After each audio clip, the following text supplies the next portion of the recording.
제3장 물가 물가 결정 원리, 물가와 경기, 물가와 소비, 물가와 환율, 유가와 물가, 물가지수의 활용, 인플레이션 원인과 대응, 인플레이션과 경기, 인플레이션과 금리, 디플레이션 원인과 대응, 원자재 시세 결정 메커니즘, 선물 거래 원리, 원자재 시세 독해법.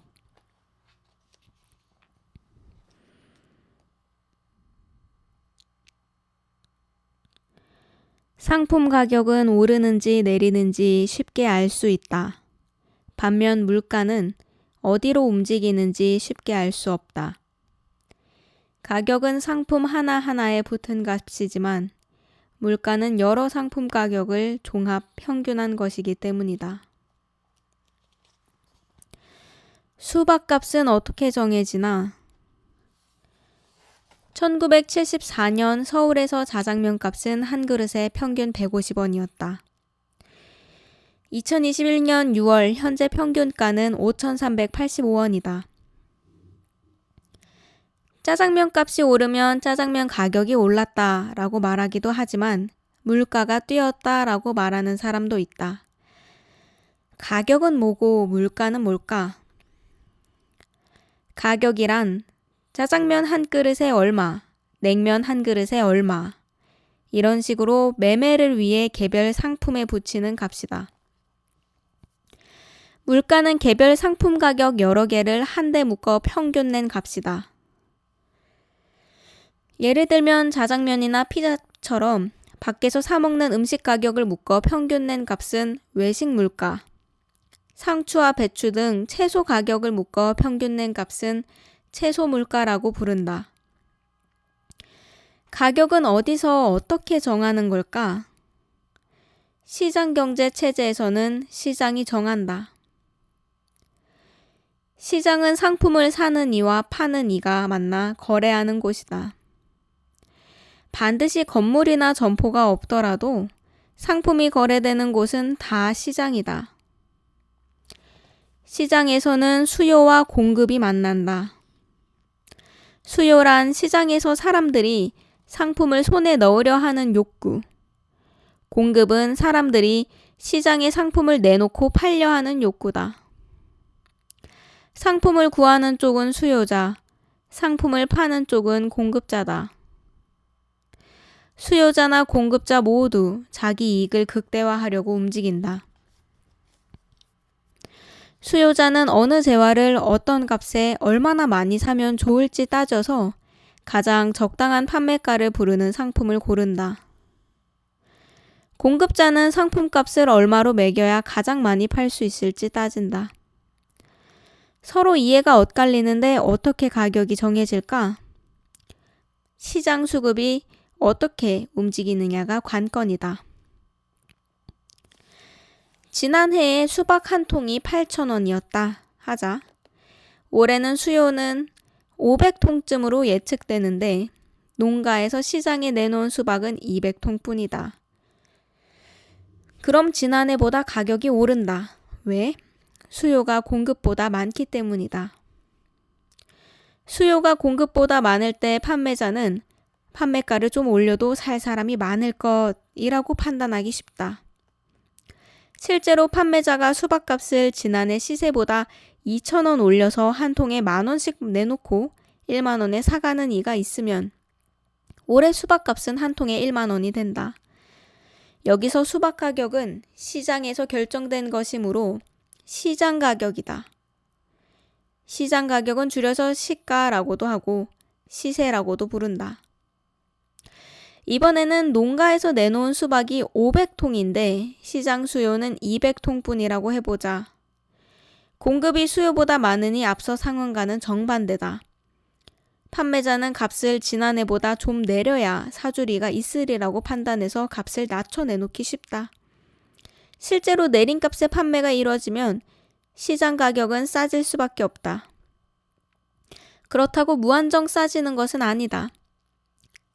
시장 가격이 싸지면 수요가 늘어나는 대신 공급이 줄어든다. 수급관계에 변화가 생기면 시장 가격도 변한다. 떨어지던 시장 가격이 더 이상 떨어지지 않거나 도로 오를 수 있다. 누군가가 시장에서 상품 수급을 멋대로 좌지우지하지 않는 한 시장 가격은 상품 수급 추이를 따라 계속 오르내린다. 이론상으로는 그러다가 어느 순간 수급이 딱 맞아서 균형을 이루는 때가 온다. 이를테면 시장에서 팔려는 수박은 500통에서 300통으로 줄고 사려는 수량은 200통에서 300통으로 늘어 수급이 균형을 이루는 때다. 수급이 맞으면 더 이상 가격이 떨어지거나 오를 이유가 없다. 이론상 시장 가격은 상품 수급이 일치해 균형을 이루는 점에서 정해진다. 수급이 균형을 이루지 못한다면 가격은 수급이 일치할 때까지 계속 오르내릴 수밖에 없다. 결국 상품 수급이 시장 가격을 결정하는 셈이다. 반대로 시장 가격이 상품 수급을 결정하는 메커니즘도 존재한다. 일단 가격이 정해지면 이후로 가격이 상품 수급을 조절하기 때문이다. 가격이 오르면 수요량이 줄고 공급량은 늘어난다. 가격이 내리면 수요량은 늘고 공급량은 줄어든다. 경제 이론에서는 가격이 오르면 수요량이 줄고 가격이 내리면 수요량이 늘어나는 이치를 수요 법칙이라 한다. 가격이 오르면 공급량이 늘고 가격이 내리면 공급량이 줄어드는 이치는 공급 법칙이라고 부른다.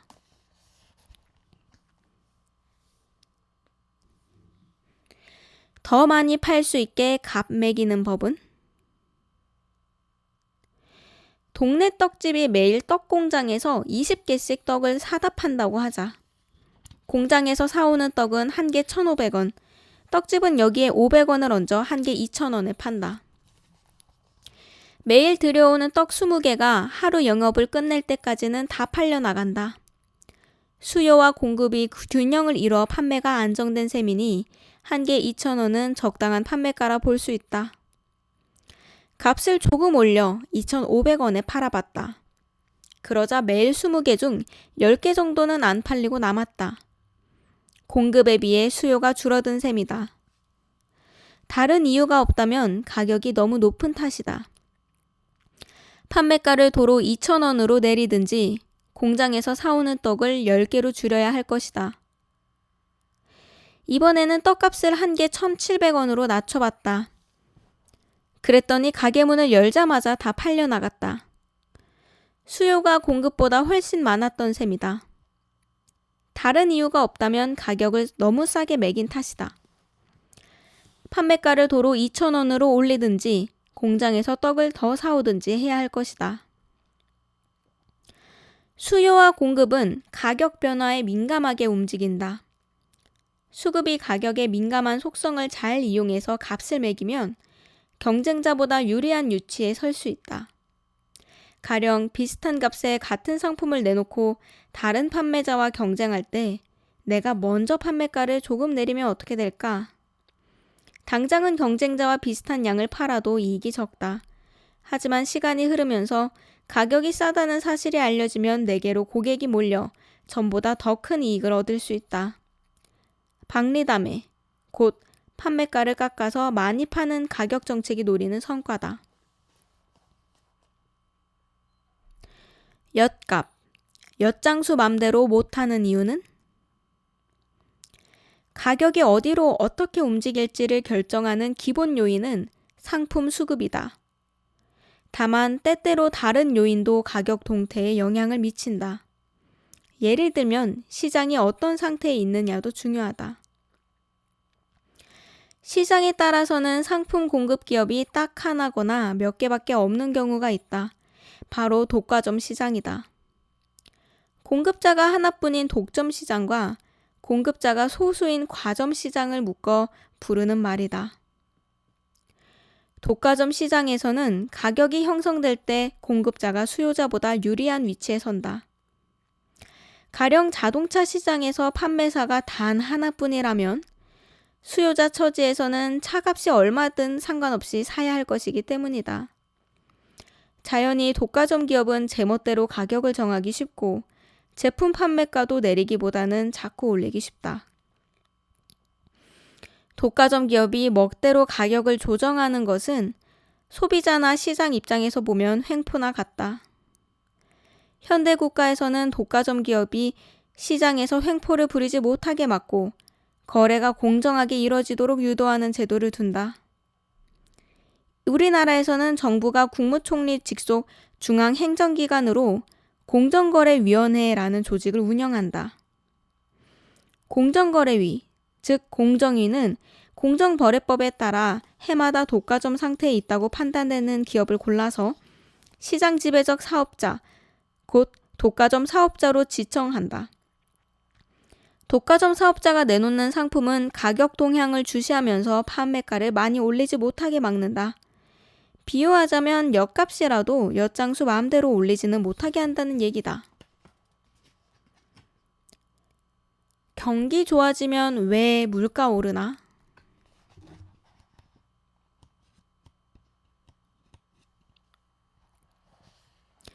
경기가 좋아지면 물가가 오르는 게 보통이다.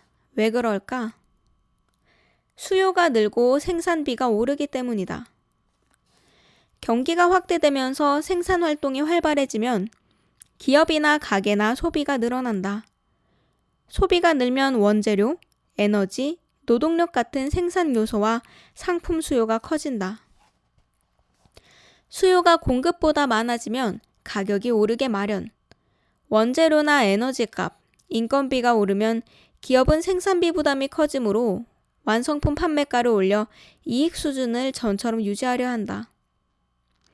한두 개 기업이 아니라 많은 기업에서 같은 이유로 제품 판매가를 올리다 보면 결국 물가가 오른다. 경기가 좋을 때는 소비자가 소비 의욕이 높아져서 비싼 상품도 기꺼이 사들인다. 기업 역시 생산비가 더 들어도 생산량을 늘린다. 기업이 생산을 늘릴 때는 대개 노동력이 더 많이 필요하다. 노동력도 공급이 한정된 생산 요소이므로 기업 수요가 커지면 임금이 오른다. 임금이 오르면 봉급 생활자는 물가가 비싸도 소비를 줄이지 않는다. 물가가 비싼데도 상품이 계속 잘 팔리면 기업은 생산비를 늘려가며 더 생산을 늘리고 생산비가 늘어나는 만큼 상품 판매가도 더 올린다. 결국 경기가 좋아지면 생산과 소비가 활발해지면서 물가가 오른다. 반대로 경기가 나빠지면 소비 수요가 줄면서 물가가 떨어지기 쉽다. 경기가 나빠져 생산 활동이 침체하면 직장인의 임금 수입이 늘지 않아 가계 수입이 정체한다.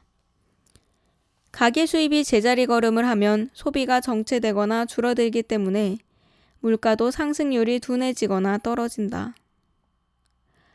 보통은 그렇지만 예외가 있다. 수입품 값이 오를 때는 경기가 나쁜 와중에도 물가가 오를 수 있다. 1997년 말 우리나라가 외환위기를 맞은 직후가 그랬다. 당시는 경기가 아주 나빴는데도 수입품 가격이 급등하는 바람에 물가가 치솟았다. 2008년과 2009년 상반기도 그랬다. 경기가 나쁜데 원유를 비롯한 수입 상품 가격이 급등해 제품 재료값과 완제품 판매가를 자극한 탓에 물가가 급등했다. 수입 상품은 크게 완제품과 재료로 나눌 수 있다. 수입품 값이 뛸 때는 수입 완제품뿐만 아니라 수입 재료로 만드는 국내산 완제품 판매가도 함께 뛰어 물가를 자극한다. 가계 소비는 어떻게 물가 움직이나? 가계 경제는 국민 경제에서 차지하는 역할이 크다. 특히 가계가 소비를 늘리거나 줄이는 것은 물가를 움직여 경기와 국민 경제에 큰 영향을 미친다. 가계 소비가 어떻게 물가를 움직일까? 경기나 기업 생산 활동과 밀접한 관계가 있다. 경기가 좋아지고 경제가 성장하면 가계 수입이 늘면서 소비가 늘어난다. 늘어나는 소비는 생산 의욕을 자극해서 기업이 상품을 더 많이 생산하게 만든다. 늘어나는 상품을 더 많은 소비가 받아내면 경기는 한층 확대된다. 경기가 확대되면 상품 수요가 많아져 생산비가 오르므로 물가가 오른다. 물가가 오르면 가게는 구매력이 줄기 때문에 소비를 줄여야 한다. 가계 소비가 줄면 기업은 판매가 줄기 때문에 생산을 줄여야 하고 결국 경기가 위축된다. 경기 부침에는 금리도 변수로 끼어든다. 경기가 확대되다 보면 자금 수요가 공급을 넘어서면서 금리가 오른다. 금리가 오르면 시중에 돈 구하기가 전보다 어려워지므로 가계 소비나 기업 생산, 투자가 위축된다. 소비와 생산이 위축되는 사이 생산 라인과 조직, 인력을 줄이는 기업이 늘어난다. 문 닫는 회사까지 많아지면 실직자가 늘어 경기가 가라앉기 쉽다. 경기가 나빠지면 가게는 수입이 줄기 때문에 소비를 줄여야 한다. 소비 수요가 줄면 기업 판매가 부진해지고 상품 수요에 비해 공급이 남아돌면서 물가가 떨어진다.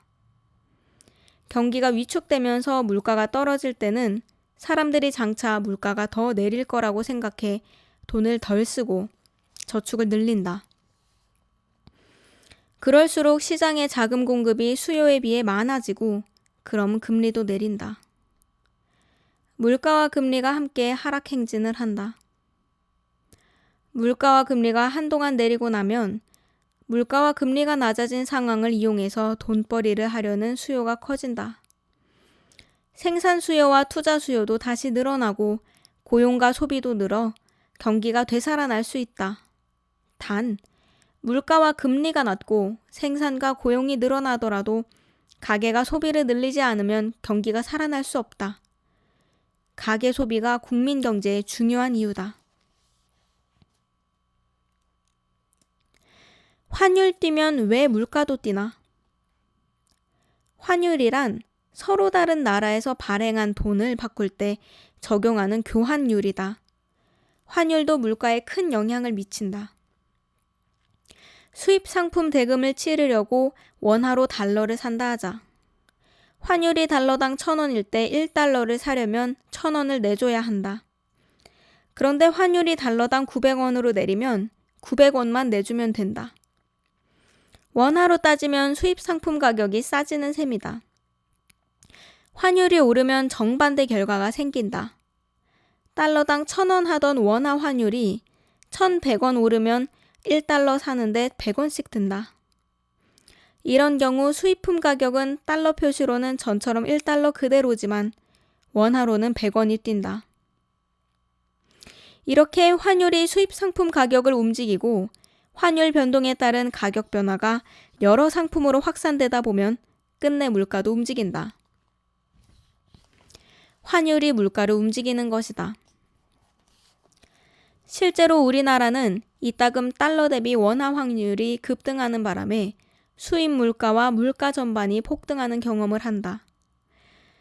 2008년 가을 미국에서 거대 금융회사들이 투자 실패와 빚에 몰려 줄줄이 쓰러지는 사태가 생겼다.